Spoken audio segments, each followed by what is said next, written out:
This is a WWN Publishing Group recording. Copyright 2016, all rights reserved. One Kiss, a short story by Martha Sweeney from the Because Beards anthology. Read to you by the author. Chapter 3, Harper. It's been 4 weeks since New Year's Eve, and I can honestly say that I feel great and that Owen has barely crossed my mind. The girls keep saying it's all because of the kiss I had with Mr. Tall, green-eyed, sexy beard, at least one partially hidden forearm tattoo dreamy hunk. I don't agree with them 100%, but that was the best fucking kiss I've ever had in my whole life. I'm no slut, but I've kissed a lot of boys since I was 14. I'd have to say I've made out with at least 12, maybe more during my drunken bouts in college, but I've only slept with 5 of them. I'm a firm believer in a girl getting to know her body as well as her own wants, desires, and fantasies before getting married. That kiss replays in my mind several times a day, and especially when I masturbate. He smelled divine. His lips were so soft yet firm enough to know how to kiss. His tongue was tasty, and I actually enjoyed the scratch of his scruff against my skin. I found myself gliding my fingers along his chin twice as we made out for some strange reason. I hate the look of beards, but his was mesmerizing. He looked rugged and sexy, and I loved the way it tickled my lips and cheeks. I walked away from that kiss reluctantly, but I'm glad I left when I did. My chest was pulsing, I was panting, and I felt like if we kept going, that I was going to do more than just make out with the guy. Part of me wonders if I'll ever see him again. I chide myself at night when masturbation only goes so far for not at least sticking around to see what would have happened with him. I've had a one-night stand before. It didn't go well, mind you, but for some reason this guy seemed like he would have been more than just one night. Today, I head out about a half hour before the sun is scheduled to rise. The girls can sleep through almost anything, so I don't have to walk around the apartment like a cat. The 4 of us live together in New York to keep our rent and other expenses low, live safely, and somehow save money when we're not spending it on clothes, shoes, books, food, and wine. Brooke's a nurse, Adele is a bartender, Eris works for a fashion magazine, and I'm a photographer/graphic designer.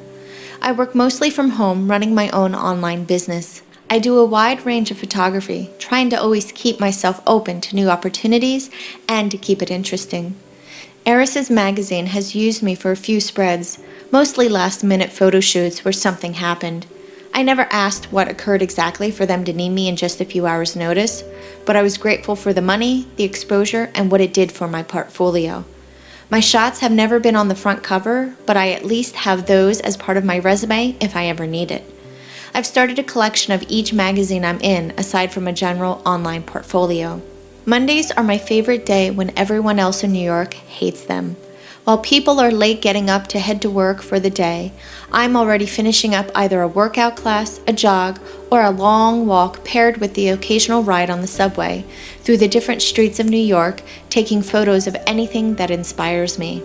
Today's trip is with a hot chocolate through Central Park and my camera in hand, enjoying the hazy, cool morning as most avoid the outdoors during this time of year. On my way back to the apartment, I grab another cup of hot chocolate and relax in the cafe's window box that overlooks the street. I read a little when I'm not peering out the window, people watching. After hanging at the cafe for at least 20 minutes, I make my way home. The cool nip in the air doesn't bother me too much since my body is warm from the hot liquid I just had, so I lazily make my way down an extra few blocks to the next subway station. The platform is a bit crowded, but I'm able to get through pretty easily. With my camera already packed, I reach into my bag and grab my book to start reading. Once the train arrives, my eyes stay on the page as I use my peripheral to maneuver through the people getting on and off the train. I don't bother taking a seat, knowing most people need it more than I do. With my left arm wrapped around the pole to steady myself for when the train disembarks, I keep my nose in my book. "Hey!" a male voice shouts. Normally, I don't bother reacting to people on the subway, but for some strange reason, my gaze lifts. My mouth gapes in astonishment as I see him, the hunk I kissed at New Year's. The doors begin to close as he tries to get close enough to get on. It's as if time stands still for everything except the doors. Our eyes stay locked as the train begins to move. Neither of us says anything as he tries to follow the train. His gorgeous eyes suddenly vanish from my view, and my head jerks to the left, wishing they could see more of him. This is the end of this chapter. Thank you for listening. I hope you've enjoyed the story so far. To find out about new releases before the general public, be sure to subscribe to my newsletter. You'll find a link below in the description.